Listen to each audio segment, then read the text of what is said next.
ध्यान दीजिए, पिछले दिन हम लोग पढ़े थे चैप्टर फर्स्ट का पहला लेसन क्या था, दहन और ज्वाला, जिसमें से हम लोग पढ़े थे दहन। दहन किसे कहते हैं? दहन वह प्रक्रिया जिसमें कोई ईंधन जलकर उष्मा एवं प्रकाश देता है, उसे हम दहन कहते हैं। दहन कहते हैं। और ईंधन फिर आया था वह पदार्थ जो जलकर उष्मा एवं प्रकाश देता है, उसे हम ईंधन कहते हैं। ईंधन के बाद क्या आया था?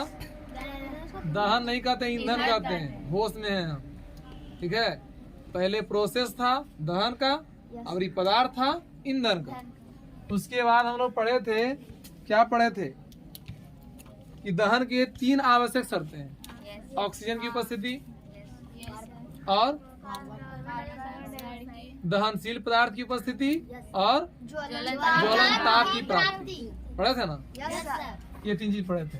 उसके बाद पढ़े थे कि कुछ पदार्थ ऐसे हैं जो जलने में मदद करता है, जैसे ऑक्सीजन, उसे कहते हैं दहन का पोषक पदार्थ। और कुछ पदार्थ ऐसे हैं जो जलने का विरोध करता है, जैसे कार्बन डाइऑक्साइड, उसे कहते हैं दहन का अपोषक पदार्थ। एक चीज से छूट गया था, ज्वलन ताप किसे कहते हैं? ज्वलन ताप किसे कहते हैं उसे बताएंगे।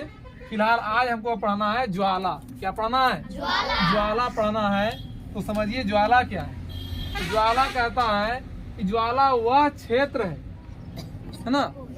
परिभाषा आप कई तरह से बोल सकते हैं। अगर ज्वाला पहले नहीं लिखना है, सीधा बोलिए वह क्षेत्र जिसमें कोई गैसीय ईंधन जलता है, उसे हम क्या कहते हैं? ज्वाला। तो ज्वाला वह क्षेत्र है जिसमें कोई गैसीय ईंधन जलता है, उसे हम क्या कहते हैं? ज्वाला। जैसे देखिए यही ज्वाला है, मोमबत्ती देख रहे हैं ये, है ना? यही ज्वाला है। जो आग का जो लौ होता है, यही क्या है? ज्वाला है। अब ज्वाला के 3 क्षेत्र हैं। क्या क्षेत्र हैं? कितने क्षेत्र? 3 क्षेत्र। फर्स्ट क्षेत्र ऊपर बाहरी क्षेत्र हो गया, सेकेंड हो गया मध्य क्षेत्र, और थर्ड हो गया आंतरिक क्षेत्र जो बत्ती से एकदम सटा हुआ होता है, बत्ती से। और बाहरी क्षेत्र जहाँ से लौ बुझ जाता है और सिर्फ धुआं निकलता है, तेज गति से धुआं निकलता है ऊपर, और बहुत गर्म होता है वो। आप देखिए मोमबत्ती जब जलाइएगा तो मोमबत्ती के, है ना, 3 जगह प्रयोग कीजिएगा। कितने जगह? 3 जगह। मोमबत्ती ले लीजिएगा और आप काटिए ना माचिस का तिल्ली, वो तिल्ली को मसाला तरफ से नहीं, जिधर मसाला नहीं है उधर से प्रयोग करना है। ये तीनों क्षेत्र में बारी बारी से रखना है। ज्वाला कितने क्षेत्र? 3 क्षेत्र। बाहरी भाग, मध्य भाग, आंतरिक भाग। बाहरी भाग सबसे ऊपर वाला, मध्य भाग ऊपर और नीचे के ये बीच वाला, मध्य में बीच, और आंतरिक भाग जो बत्ती से सबसे सटीक रहेगा, नजदीक। तो प्रयोग क्या करना है, उस तिल्ली को बारी बारी से पहले ले जाना है तिल्ली के पास, एकदम सटा हुआ नजर बत्ती के पास, एकदम जितना देर रखिएगा उतने देर इसमें रखिएगा, उतने देर इसमें रखिएगा। देखिए किस में जल्दी जलता है।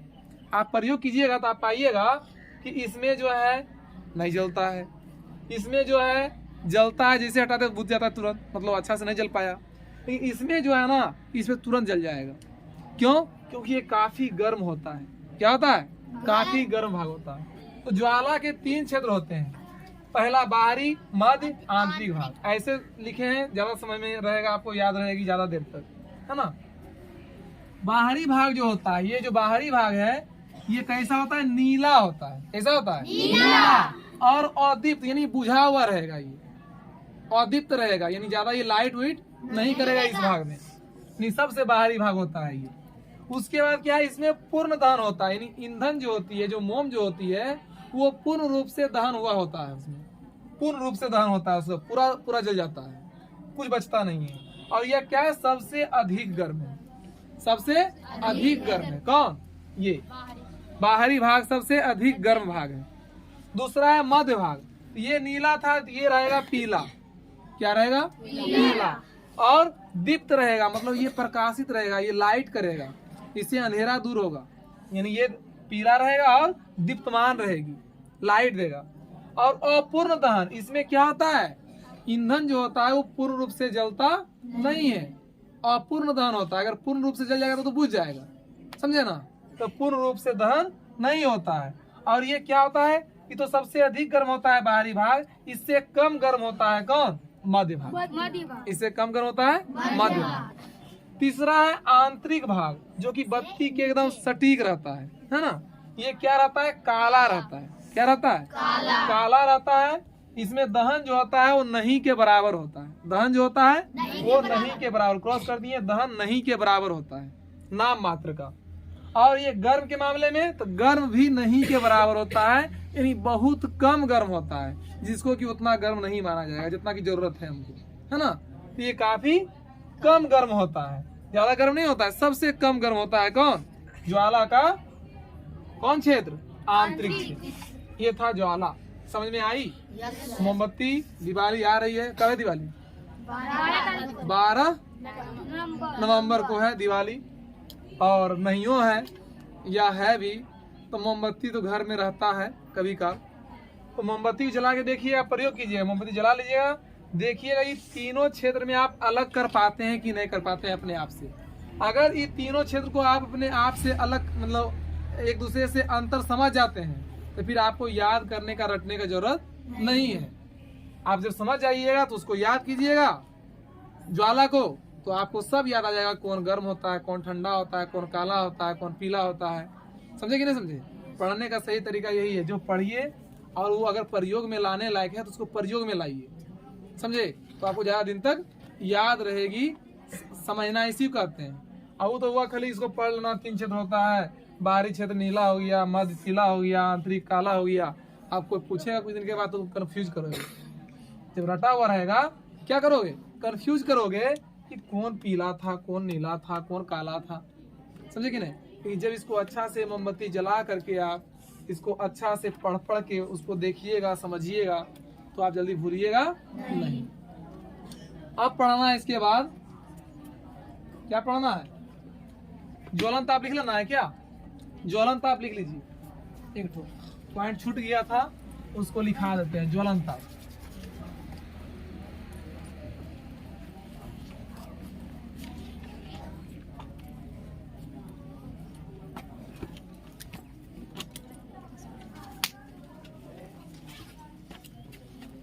ज्वलन ताप लिखिए।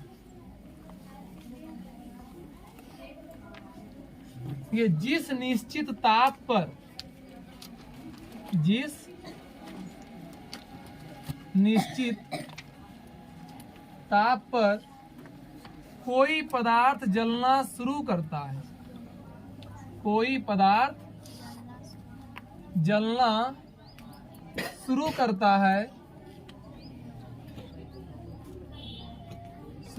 है, उसे उस पदार्थ का, उसे उस पदार्थ का ज्वलन ताप कहते हैं।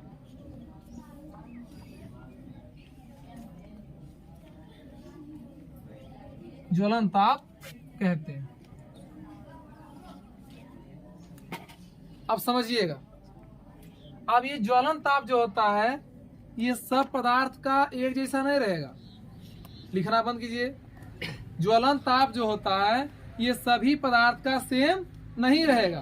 क्यों नहीं रहेगा? क्योंकि सभी पदार्थ का गुण सेम नहीं है।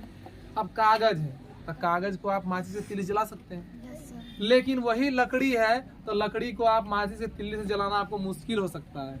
आप क्या करते हैं? सबसे पहले उसपे केरोसिन तेल डालते हैं ताकि कुछ देर तक जलते रहे। जलते जलते जब उसको ज्वलन ताप मिल जाएगा, हीट हो जाएगा, तो फिर जब एक बार आग पकड़ लेगी तो फिर बुझेगी नहीं। लेकिन अगर आप माचिस से तिल्ली से लकड़ी जलाइएगा तो जब तक तिल्ली जलेगी तो उसमें आग पकड़ने की कोशिश करेगा वो।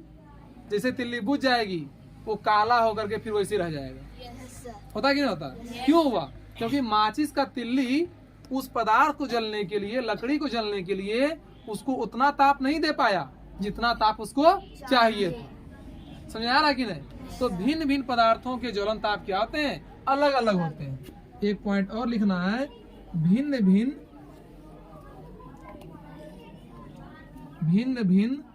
पदार्थों के ज्वलन ताप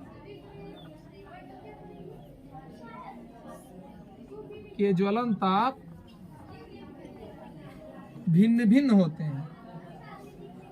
भिन्न भिन्न समझ रहे हैं ना? अलग अलग।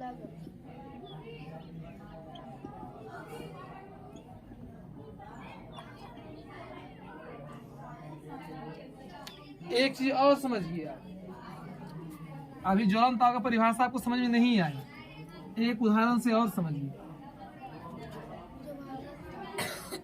जैसे मान लीजिए हमको जलाना है लकड़ी, ठीक है, क्या जलाना है? लकड़ी हमको जलाना है। जब हमको अगर लकड़ी जलाना है, क्या जलाना है? लकड़ी जलाना है। लकड़ी को क्या करना है? लकड़ी को जलाना है।